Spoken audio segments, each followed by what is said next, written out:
thought the story said that Iran has paid the legal team. Isn't that what said? Something like that. Now, as far as I know, the legal team hasn't been paid yet.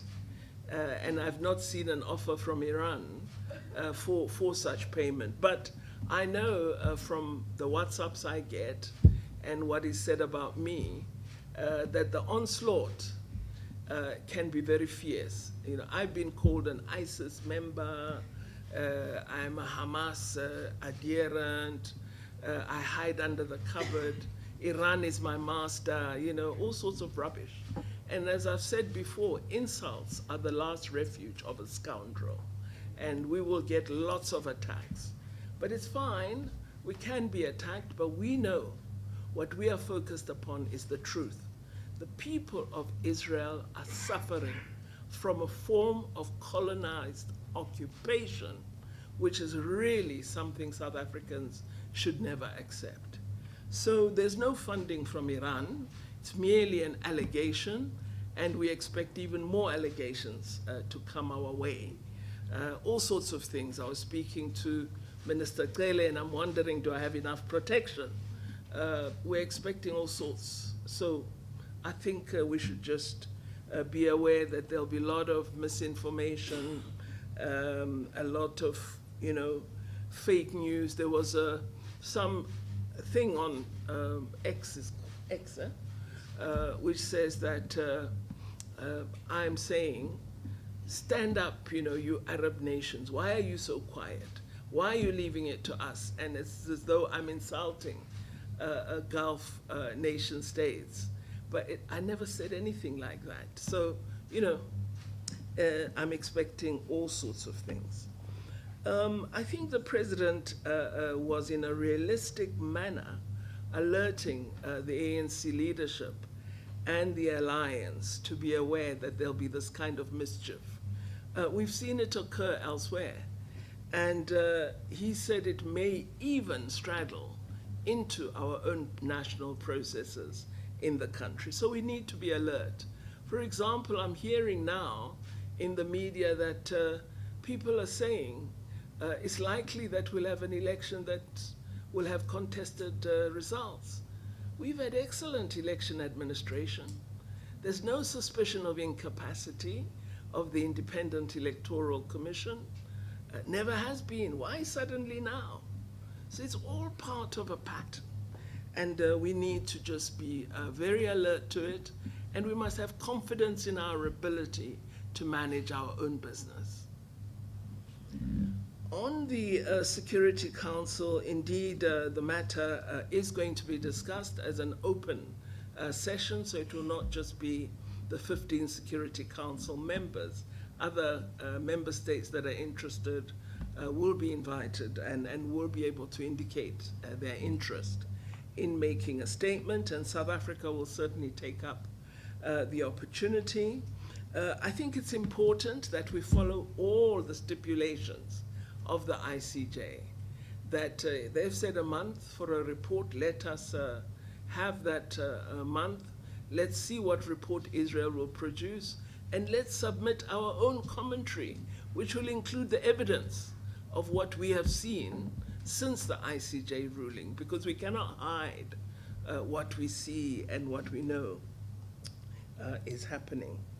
I've spoken on the funding of UNRWA, and I think the hospital attack, the attacks on hospital facilities totally go against the grain of the ICJ ruling. But all public service institutions have been attacked in the course of this war in Gaza. And it's something that again offends the provisions of the Genocide Convention. Because if you destroy hospitals, you're saying injured people must get no help, that people who need medical treatment must not have it. So essentially you're sentencing people to death by virtue of, you know, your activities. And the shocking thing of the hospital attack was going in dressed as though you are medical personnel, and yet you have murderous intent. As we said in our case, the years that we've had of great concern about the atrocious experience of people of Jewish extraction under the Holocaust allowed a condition of impunity to develop, that whatever Israel does, we cannot quarrel with it. We need to change this attitude, because it's clear we've created a platform in which atrocity is made to seem legal, and it cannot be acceptable. On Karin's questions, well, Karin, I feel sorry for Israeli people that they don't get the delicious grapes of South Africa, because we have the best fruit in the world, as far as I'm concerned. On El Al, I don't think there were major airline service into South Africa. So I think a lot of noise is being made. I saw somebody lifting down our flag. I don't know where it was. You know, so it's just to make us afraid that this is the international reaction. South Africans shouldn't be afraid. Of course, we mustn't be foolish. You know, we mustn't be careless in how we act, because we have our own national interest that we must have regard to. But the concern about our national interest mustn't make us a partner to atrocity. That would never be acceptable to us. So in terms of trade, let's look for other trade partners. Let's look at East Asia, for example. We've just successfully managed to return our sale of halal beef to Saudi Arabia, and this is exciting. We're increasing citrus exports to the UAE. We've negotiated an excellent trade agreement for beef with Malaysia. Let's now look at Indonesia. Let's really grow our sector, particularly in the halal food industry, and use it as a platform for expanding trade. So I think there are opportunities, and we need to take them up. On the African Union chair, I'm a mere minister. It's not my remit. It will be the Assembly that determines that, not the Executive Council.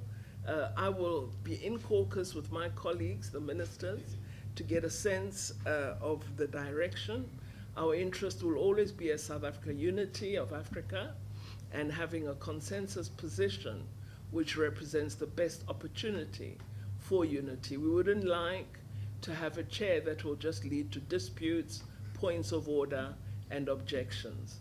We want a chair who will be able to manage the meetings of the African Union and draw all our nations together and steer the agenda of silencing the guns and pursuing the priorities of Agenda 2063. So I will not say more than that, but we are having discussions.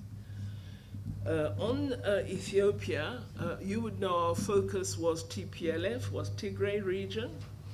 We've not really played an active role in Amara and the other regions that are currently in conflict.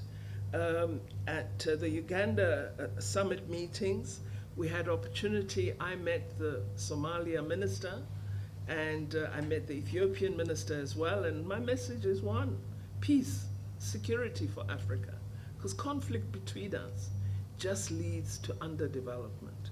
And President met the President and Prime Minister, and the same message we're conveying. The implementation of the Pretoria Agreement continues, and we're pleased with its progress.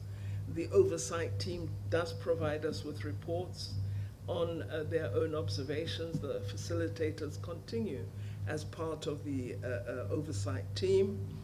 And on ECOWAS, it is the matter for the region, and I think we would follow any statement. I see the Secretary General has not issued any statement as yet from ECOWAS.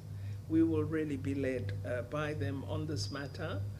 We are concerned, and it was raised at the NAM meeting, that we are not seeing the level of progress in the transitional measures that we would like to see with respect to Mali, Burkina Faso, and Guinea. So we really would like to see greater action.